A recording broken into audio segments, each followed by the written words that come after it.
Hello and welcome to lecture number 2, which will be covering chapter number 2, Determination of Interest Rates. My name is Nathan McNamee, and I'll be your instructor for this lecture. We're looking at interest rates and how they are determined. And it's the chapter, we'll be covering the following objectives. We want to apply the loanable funds theory to explain why interest rates change. So we'll introduce that theory. We will identify the most relevant factors that affect interest rate movements, and we'll explain how to forecast interest rates. Let's start with the loanable funds theory. The loanable funds theory suggests that the market interest rate is determined by the factors that control the supply and demand for loanable funds. And we can use this to explain movements in the general level of interest rates in a particular country, or why interest rates among debt securities of a given country vary. Let's first look at demand and specifically household demand for loanable funds. So households demand loanable funds to finance housing expenditures as well as the purchase of automobiles and household items. So we're all part of that. And as we buy cars or homes or other things, we need to borrow those funds, and we've got a demand for them. There's an inverse relationship between the interest rate and the quantity of loanable funds demanded, and that makes perfect sense. The higher the interest rate, the less we'll be likely to borrow. And here is the relationship between interest rates and demand by households for loanable funds. And so you can see that there's DH, which is our demand by households. So the higher the interest rate, the less quantity of loanable funds, and the lower the interest rate, the more quantity or demand quantity for loanable funds. So we're looking at demand here. So these are households wanting loanable funds. So the higher the interest rate, the less they'll want. Now let's look at business demand for loanable funds. So shifts in demand for loanable funds depend on the number of business projects to be implemented. I'll try and explain this a little more clearly. There's more demand at lower interest rates. And we can go back to Finance 3250 and look at our NPV calculation to make sense of this. So you'll remember that the net present value of a project, these business projects, they'll implement them if the NPV is positive. Well, what affects the NPV? Well, of course, there's the initial investment. There are the cash flows, but then we've got our discount rate. For companies, this is often the weighted average cost of capital. Part of this is determined by interest rates. So the lower the interest rate, the lower the required rate of return, which means more projects will be positive NPV. And as a result, there will be a higher demand, more demand, because of those lower interest rates. So again, we have a very similar relationship here. Businesses will demand, this is the demand curve for businesses. If interest rates are high, there's less demand for loanable funds. When interest rates are low, businesses are more likely to demand loanable funds. The government also has a need for loanable funds often. Government demand for loanable funds happens when planned expenditures are not covered by incoming revenues. This happens, I think, just about every year, doesn't it? We hear of the government's budget deficit, where they're spending more than they're bringing in their tax revenues. And so what does the government do? They borrow. And so there's a demand for loanable funds from the government. Government demand is said to be interest inelastic. In other words, their demand is insensitive to interest rates, whereas the household and business demand for loanable funds was definitely dependent upon interest rates.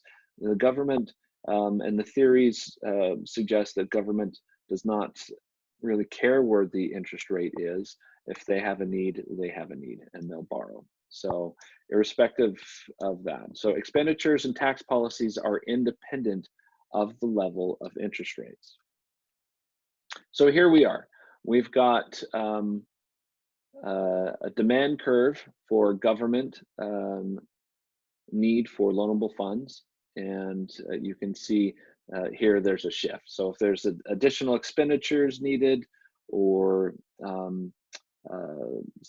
some other things, reasons, and tax policies that would affect the demand for loanable funds, it'll just shift. But it's irrespective of the interest rate. There's foreign demand for loanable funds as well. A country's demand for foreign funds depends on the interest rate differential between the two. So we would compare the interest rates in the foreign country to the US, for instance, and that will affect their demand for the US dollar or borrowing in the US. The greater the differential, the greater the demand for foreign funds. So if our interest rates are very low and their interest rates are very high, they're going to want to borrow here. The quantity of US loanable funds demanded by foreign governments will be inversely related to US interest rates. So the higher the US interest rate, the lower demand there will be. So when we add all those up, we get what we call aggregate demand for loanable funds. And it is the sum of the quantities demanded by the separate sectors at any given interest rate. And first, we'll look at the impact of increased foreign interest rates on the foreign demand for US loanable funds. So here's the demand curve, the foreign demand curve. But as you can see, when foreign interest rates increase, it'll shift the demand curve for US loanable funds for those foreign countries, as I mentioned previously. Okay, so here they all are. We've got the household demand curve, business demand curve, federal government demand curve, municipal government demand curve, and foreign demand curve. When we add all of these up, we get what we call the aggregate demand. And so here is the aggregate demand curve. Now we can look at it from the supply side. Up to this point, we've been talking about demand. What about supply? Who is supplying the loanable funds? So households are the largest supplier, but some supplied by government units as well. So more supply at higher interest rates. That makes more sense. People are more willing to loan if the interest rates are higher and less willing to loan if interest rates are lower. They can supply loanable funds by buying securities, such as government bonds or corporate bonds.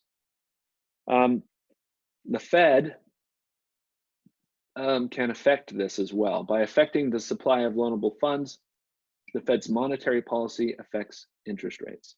So what they do, they can go out on the open market and either buy securities or sell securities.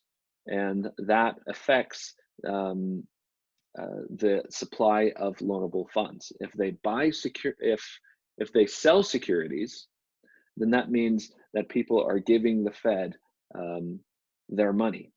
And so there's a less supply of loanable funds. But if they buy securities, that means the Fed is flooding the market with money, which means there's a higher supply of loanable funds. So the Fed's monetary policy will on purpose affect interest rates. So the aggregate supply of funds is the combination of all sector supply schedules along with the supply of funds provided by the Fed's monetary policy. So here we go. So this is our aggregate supply curve. So you can see there's a positive relationship. The higher the interest rate, the more people want to provide loanable funds. Okay, so that's a positive relationship. So we've got supply and demand, so there must be an equilibrium interest rate. Well, let's first look at it algebraically. So here is our aggregate demand for funds. We call that D sub A. So we've got household demand, business demand, government demand, municipality demand, and foreign demand for loanable funds. On the supply side, we have the same thing: household, business, government, municipality, and foreign supply of loanable funds. So let's look at the equilibrium interest rate graphically represented.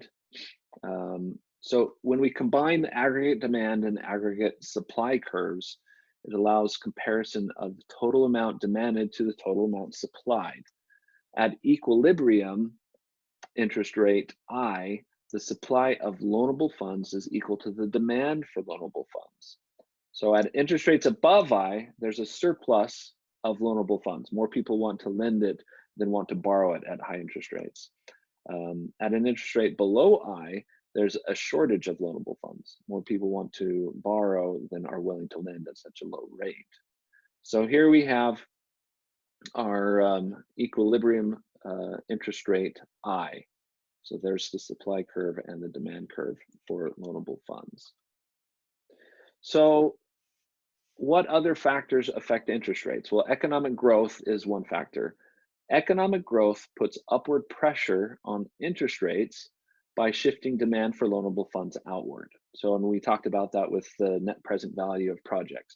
So when there's a lot of economic growth and a lot of businesses are wanting to do projects and there's opportunity, of course, there's going to be a demand increase or a shift in the demand curve for loanable funds. Inflation is also a factor that impacts interest rates. Inflation puts upward pressure on interest rates by shifting supply of funds inward and demand of funds outward. So here we've got the impact of increase in expansion by firms. You can see the demand curve, the aggregate demand curve shifts to the right, which drives interest rates up to I2. The supply has remained the same. Here is the impact of an economic slowdown.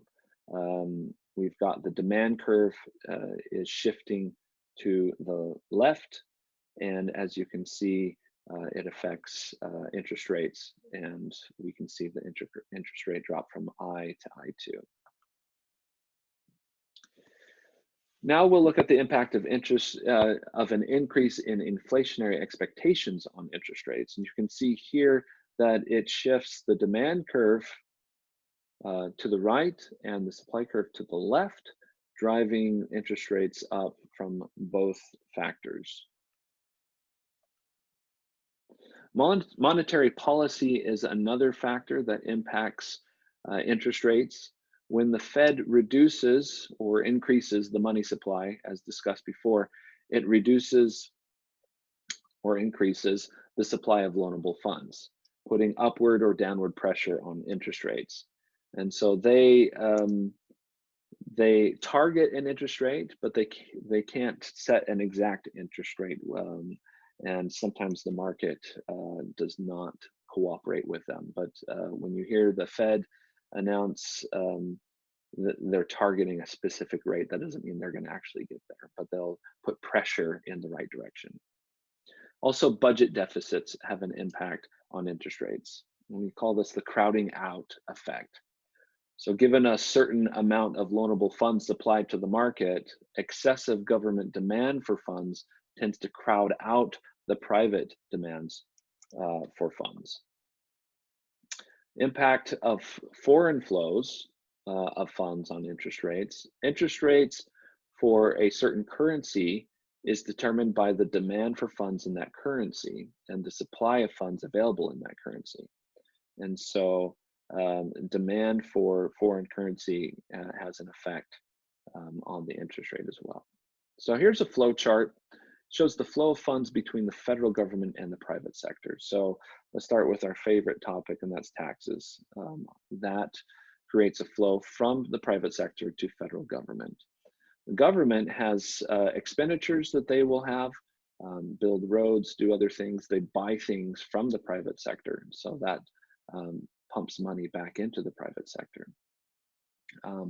When the private sector purchases treasury securities, The money goes to the federal government and the private sector receives those securities.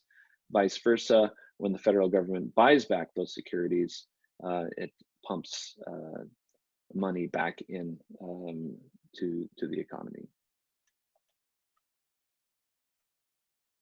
So here's just a brief summary of forces that affect interest rates. Economic conditions are the primary force behind a change in the supply of savings provided by households, or a change in the demand for funds by households, businesses, or governments.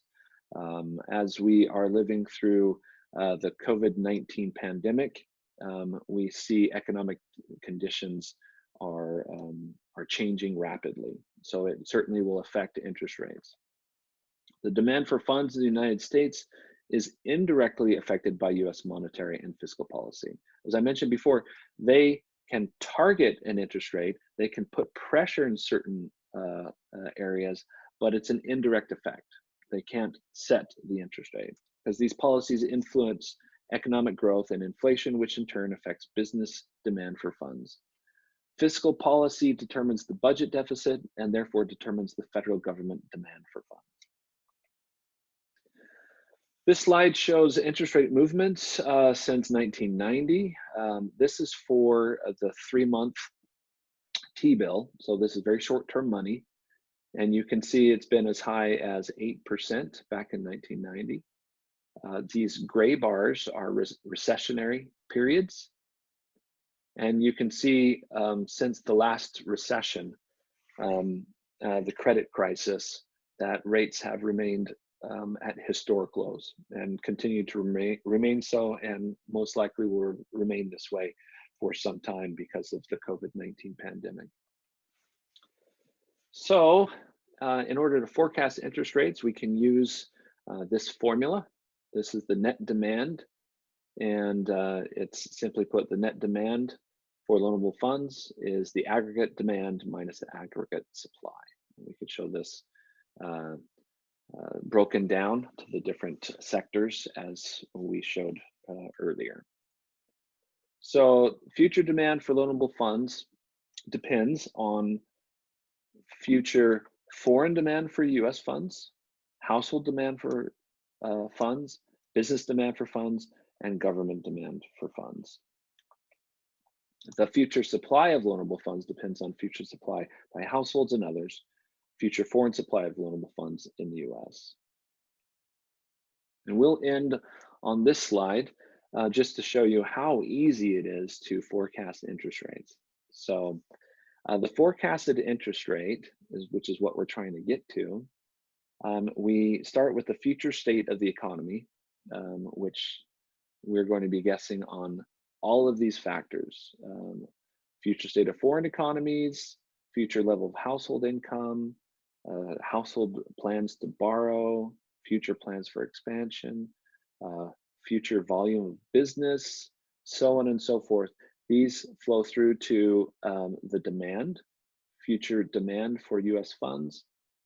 This is household, that was foreign, household, business, government, future savings by household. This is on the supply side, future foreign supply by loanable funds. So these top 4 are demand, these bottom 2 are supply, which feeds through, and we find an equilibrium, which gives us a forecast of interest rates. So if we are to accurately predict the interest rates, we'd have to accurately predict each of these things. And economists do just that. They do their very best to predict these inputs so that they can get an idea of where interest rates may be. With that, if you have any questions, feel free to contact me during my office hours. I can be reached via phone or email, and if my office hours don't work for you, just shoot me an email and we'll figure out a time that will work. Thank you very much.